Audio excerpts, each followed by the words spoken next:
So let's dive into what quarterback Hendon Hooker needs to do against this South Carolina defense. And it's a Gamecock defense that's going to be a much more challenging defense than who Tennessee faced last week in Missouri.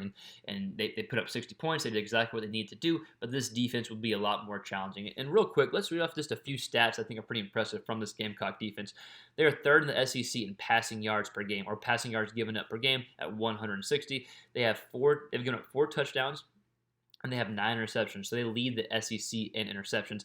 They have 10 sacks as well. So the sacks may not be showing up, but they are getting some quarterback hurries that are that are producing some of these interceptions. So if you're Hendon Hooker, knowing that and knowing they're going to want to force you to make bad decisions, and also knowing that you're coming off one of the most successful run games I can remember, and so they could potentially be bringing up a safety, stacking the box. So if that's the case, I think I'm okay throwing the ball deep when it's presented, right? I'm not forcing it to force it, but when it's presented, if they're stacking the box, if you get a few good screen plays going, which I think would be a good idea, if you get a few kind of short passes going and they start creeping up, that's when I think you're taking a shot deep, because Hendon Hooker has that ability. He showed it last week against Missouri in that deep pass. So that's what I think the keys are for Hendon Hooker, right? Take the short game, or take the short, quick passes at the beginning of the game. If the safeties start creeping up after a screen or two, that's when you take your shot deep. So let's go on and dive into some Hooker film, and you can see some of the plays I'm talking about. And also, I think getting him going in the running game, I think is something that could be very advantageous as well. And you'll see us kind of talk about that in the kind of middle part of the video. So let's go ahead and dive into Hooker film. Then we'll watch a few clips of South Carolina's defense. And like always, before we dive into the actual film, I'm just encouraging y'all to consider subscribing to the channel if you like any quarterback-related content. Let's get into it. So this is Hooker's touchdown pass against Missouri from last week, where the outside receivers, it's in the first quarter, outside receiver runs like a little skinny post here. Good ball by Hooker over the top, right? So I think you could have these chances, especially with the run success that Tennessee did have. If Tennessee's able to hit some short, quick screens like we talked about, and you see the safeties creep up here to try to stop the run, in this case you got 6 in the box, his eyes are eyeing in. And so if South Carolina tries to stop the run too much, I think Hooker's got accuracy, arm, and ability to push it downfield when need to. Now the thing is, don't force it, but when the option is there, go ahead and push it downfield, just like this clip here, right? Again, eyes in the backfield, this safety is moving way over here, and that's when the downfield shot was available for Hooker. Sorry for pausing it. Touchdown right there. Very accurate, though, too. So, again, those safeties start creeping in to try to stop that run, and they kind of overemphasize the run that Tennessee has. And, man, that's when I think some deep shots could be available, right? But I would wait for the deep shots to present themselves and not force it. So this is one of my favorite type of screen plays that Tennessee does. This when they double up here, quick screen out here, and get the ball out.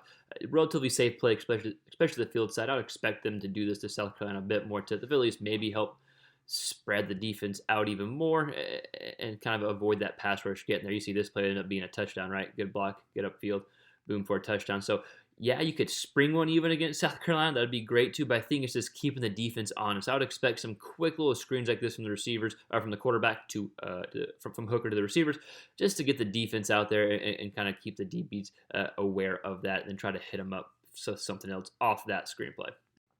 So I love this play call here, and it's ran very good by the Tennessee offense, largely due to a good throw by Hooker. But like the previous clip of the screen, here's what happens if you get one of those two screens going out here and you get the run game going. Like we talked about, guys are creeping in. So now it's more than just the box creeping in for the run game. Now you got DB, safeties, everyone creeping in for this quick screen game. So here's how you can counter that, and Tennessee fans will remember this play. The pump fake right there. He comes into it, right? Now Hooker has his eyes downfield. You have a seam or a wheel route going on downfield, able to keep him in bounds. Good catch, big play, but I do think there's going to be opportunities to push the ball downfield after the run game gets going potentially, and after some quick screen games. But I think you're going to have to set up going downfield against South Carolina's defense, or they could be, kind of over-aggressive trying to stop this run game, and that's when the shot's there. But regardless, let the shots come to you, and then you take them when the defense presents it.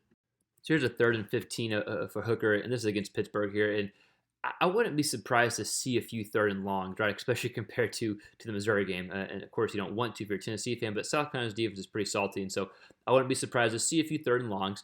And I think this is where things could really separate, right? I think having the ability to have your quarterback run like Hooker is able to do, could really be kind of the missing key or the separation between the South Carolina defense and the Tennessee offense. If they stop the run, stop the pass, Hooker's able to take off and run. Nice move here, right? So if he's able to get out in the open field and even on broken plays, pick up some first downs with his legs, not even quarterback designed to run, but just kind of go off script, I think that could be something that could be really good for the Tennessee offense against the South Carolina defense. And I think it's another way to slow the pass rush down, too. Then they're always thinking about it. So just another example of Hooker running the ball here and what he could potentially do against South Carolina.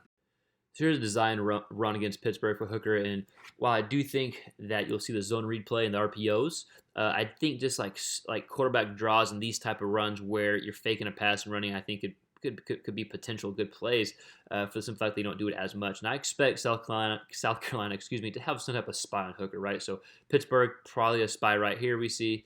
And we see once you have some success throwing the ball or getting the ball outside, the pocket, the box only has 5 guys. So now you got 6v5. In this case, 7v5. You can maybe count him if you want, but you still have the numbers. And so if you can have the numbers in the box against South Carolina's defense and run Hooker, that's, again, the advantage with the running quarterback because the running back becomes the blocker, right? Like the running back comes to help here. This guy's too far out of the picture. So if you can do this to South Carolina, what you did against Pittsburgh, and get Hooker running the ball some, then like I said in the last video, I think it could be pretty advantageous for Tennessee's offense and make them that much tougher to defend. So this clip is why I think Hooker's going to be able to have some success running the ball on quarterback runs and then just scrambling in general. So right here, and again, it's not the same offense Tennessee runs, but it still gives us a decent look. We got one up top safety. It's a 3rd and 3. 6 guys in the box, and we're going to see ECU quarterback. There'll be some opportunities for Hooker to run. Of course, South Carolina's defense is planning for that, but they have to choose to defend the spread or defend the running quarterback. So I think Hooker's going to have some opportunities to run the ball. So here we go, a 3rd and 10 for South Carolina's defense, and this is one of the interceptions that they forced the ECU's quarterback to throw. And this is the perfect example of a defense that's challenging the offense, say, hey, just beat me. I dare to beat me, right? And so it's a 3rd and 10 here, and this is what Tennessee wants to avoid, but also I would expect some 3rd and longs because South Carolina's defense is much better than Mizzou's defense. So we see all within 5 yards line of scrimmage. We got 1, 2, 3, 4, 5, 6, 7, 8, 9 guys within 5 yards line of scrimmage, and just 2 up top safeties we can't even see because of the broadcast coverage. So we're going to see South Carolina challenge them, challenge you to beat them deep, challenge you to beat them in general. We say just bring 3, right? I wouldn't be surprised to have a spy here for Hooker. They just bring 3. They drop 7 guys into coverage. Interception. Ball probably shouldn't have been thrown. 3rd and 10. You got a guy coming over the middle of the field. Don't force this type of throw here and give South Carolina good field position here. And just also notice how quickly these DBs break on the ball. South Carolina's got some really good defenders. So knowing that going ahead of time, knowing South Carolina wants you to beat them deep, but just sometimes you got to play their game and take what the defense gives you. So here we're going to see South Carolina get a sack on ECU, and right here we're going to see their stack whites. We got 6 in the box, or 6 in the box. They just bring 4, and again, this is not the same spread you're going to see in Tennessee's offense, right? We've talked about this, but at the same time, I do think you'll see some press man. I do think you'll see obviously it's either going to be 1 or 2 up top safeties depending on the down and distance, but I think South Carolina is going to challenge you. Okay, so they're going to. So this play, they drop 7, they just bring 4, and they get pressure, they get sacked. So if you're Hendon Hooker here, you don't want to force it. Now, right before the snap of the ball, you saw a safety creep in here, right? So they're going to try to confuse you at the line of scrimmage as well, but you don't want to force it. Sometimes it's okay to take a sack, and even though South Carolina doesn't have a ton of sacks in the season, they're definitely going to try to hurry the quarterback to make a bad decision. But with Hooker, like we talked earlier in the video, I think when plays break down, he's going to be athletic enough to pick up some yards here and avoid those bad plays. But sometimes sacks are better than interceptions. So point of this clip here is they can get pressure on you, but don't force or make a bad decision just because pressure is on you. So like we said earlier in the video, not quite sure how South Carolina's defense is going to attack Tennessee's as far as scheme goes and coverage goes, right? East Carolina's defense or offense is very different. Tennessee has obviously a very unique offense and spreading the field out so much. But I do think they'll challenge you. I do think you'll see the safeties kind of creep up, and I think you could see some I don't want to say stacked box. It's hard to do that against Tennessee's offense.